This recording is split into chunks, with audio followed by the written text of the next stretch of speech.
Bonjour tout le monde, mon nom c'est Cyprien Lubin. C'est un plaisir de partager ces quelques idées avec vous au sujet du développement personnel et la technologie, comment les jumeler pour réussir. Et ceci, je le fais dans le cadre de cette nouvelle édition de Top Challenge. Si vous me le permettez, je profiterai de l'occasion pour féliciter toute l'équipe pour leur excellent travail. Bonne continuité et bon anniversaire. Je ne prétends pas vous présenter des clichés sur le développement personnel ou la technologie, genre 5 étapes pour devenir riche grâce à Internet. Suivez ces conseils et vous réaliserez vos rêves ou les 5 principes du succès. Parce que la recette pour le succès, ça n'existe pas. En revanche, j'espère que mon partage vous aidera à mieux répondre aux 3 questions. C'est quoi le développement personnel? Pourquoi la technologie est importante? Et comment jumeler les deux pour réussir? Si on me demandait de résumer le développement personnel en quelques concepts, j'opterais pour la connaissance, la décision et les habitudes. Attention, quand je parle de connaissance, je ne me réfère pas à l'absorption automatique des formations utopiques des gens qui ont réussi leur vie et qui actuellement sont les best-sellers. Mais je me réfère à la connaissance liée à l'expérience, à la pratique et à la technologie. Comment on acquiert cette connaissance? On en parlera tout à l'heure. Et comment on en tire un maximum de profit? À travers sa mise en pratique et à travers la prise de bonnes décisions. Sûrement, vous allez me demander comment on peut cultiver la prise de bonnes décisions. Je vous répondrai que c'est à travers les bonnes habitudes. En adoptant les bonnes habitudes et en nous défaisant des mauvaises.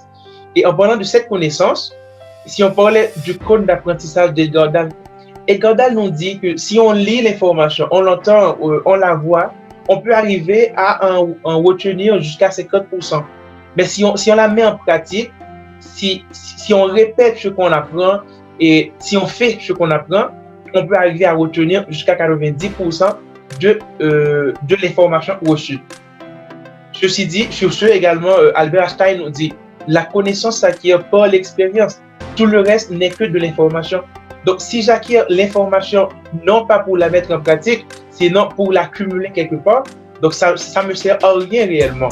Il faut apprendre à mettre en pratique ce que l'on apprend. Ensuite, Michel de Montaigne nous dit que savoir est peu de choses. L'essentiel est de savoir tirer parti de ce que l'on sait. Sûrement, vous allez me parler du type d'apprentissage. Vous allez me dire qu'il y en a qui sont visuels, il y en a qui sont auditifs, qui apprennent beaucoup plus rapidement s'ils voient l'information ou s'ils écoutent l'information. Peu importe le type d'intelligence dont on est en train de parler, l'expérience montre que si on pratique ce que l'on apprend, donc l'apprentissage où l'information est retenue de manière plus efficiente. Et également, le plus grand voyageur, c'est ce que Mahatma Gandhi nous dit, que le plus grand voyageur n'est pas celui qui a fait 10 fois le tour du monde, mais celui qui a fait une seule fois le tour de lui-même. Qu'est-ce que je veux dire par là? Que vous devez apprendre à vous connaître. Parce que en vous connaissant, vous pourrez prendre les meilleures décisions. Vous devez apprendre à travailler plus dur sur vous-même que dans votre emploi, à développer vos compétences, à travailler sur votre philosophie, votre attitude, votre personnalité, votre langage, votre talent de communication et vos capacités. Parce qu'en vous connaissant mieux, vous pourrez prendre de meilleures décisions. Et j'ai dit tantôt que le meilleur moyen de profiter de votre connaissance, c'est à travers sa mise en pratique et la prise de bonnes décisions. Et ceci, je le dis parce que vous n'êtes pas le résultat des circonstances de votre vie. Vous êtes le résultat de vos décisions. Donc, prenez de bonnes décisions et vous aurez du succès. Et prenez de mauvaises décisions, vous aurez un échec. Et sur ce, je vous dirais que vous devez apprendre à fixer vos objectifs. Ne vous contentez pas de seulement les noter sur un bout de papier, mais également, il faut vous battre pour eux. Il faut vous préparer pour les réaliser. Ne gaspillez pas beaucoup de temps dans des choses peu importantes. Il faut fixer vos priorités et les respecter. Il faut avoir également un plan financier. Parce que vous ne pourrez jamais prendre des décisions de manière autonome si vous dépendez économiquement de quelqu'un. Que ce soit un parent, une entreprise ou un partenaire. Je sais que c'est difficile, surtout au début. Tout n'est pas toujours clair et souvent, il est nécessaire de réaliser des ajustements, surtout en matière économique. Mais il faut éviter le suicide financier. Avant de prendre les décisions importantes, rassurez-vous d'avoir suffisamment d'autonomie économique. En plus, il faut apprendre à prendre soin de vous, physiquement, mentalement et spirituellement. Accordez-vous du temps.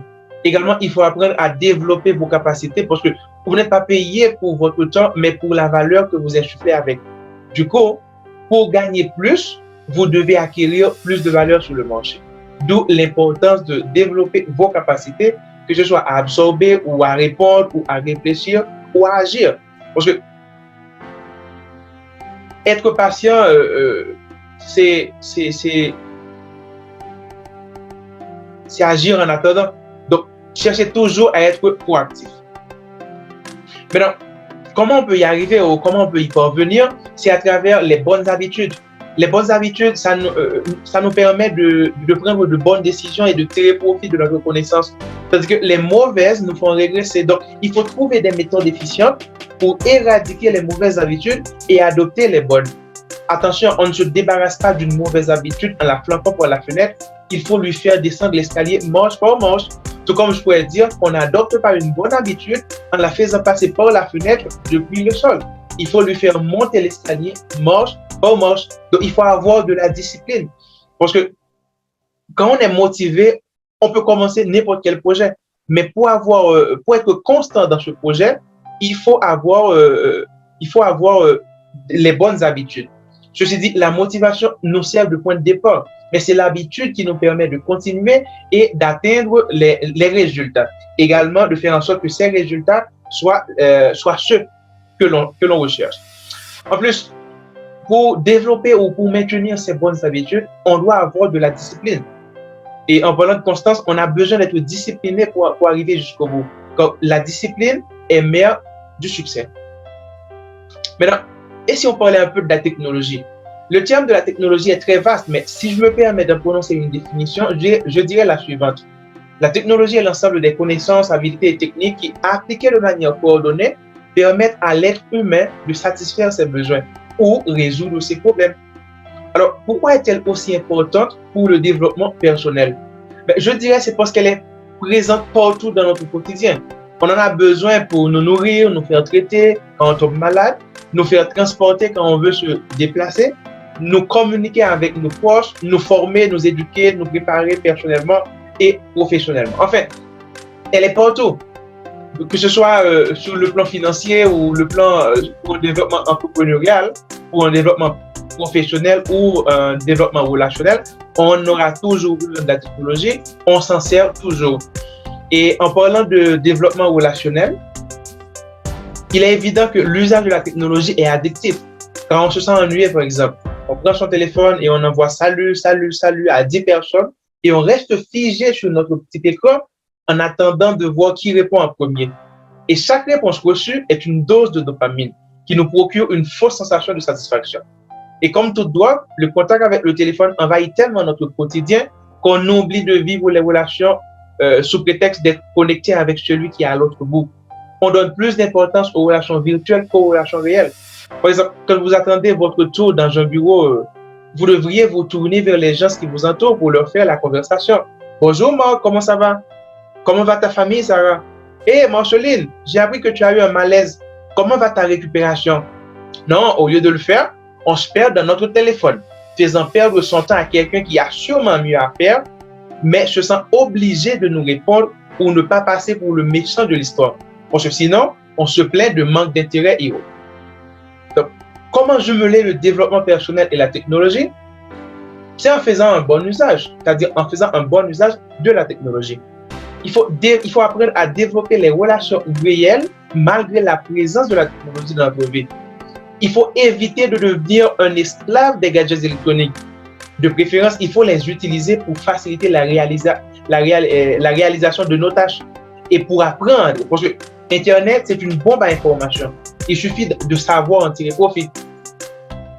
Également, on peut tirer profit de la technologie à travers le business en ligne, ou la photographie, ou la programmation, le design graphique, l'Internet des choses, l'analyse des données, l'intelligence artificielle. Il y a mille et une manières d'en tirer profit. Il suffit de voir ce qui va avec nous et de l'appliquer. Parce que cette gigantesque toile d'araignée est bourrée d'informations et on a cette information à portée de main à travers un téléphone ou une tablette ou un ordinateur portable. Il suffit juste de savoir l'utiliser et de savoir en tirer profit, comme je viens de le dire.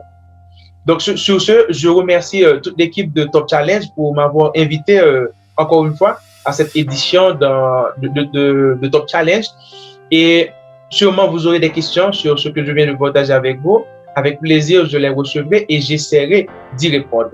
Donc, merci à tous et bonne participation. Top Challenge, bonne continuité.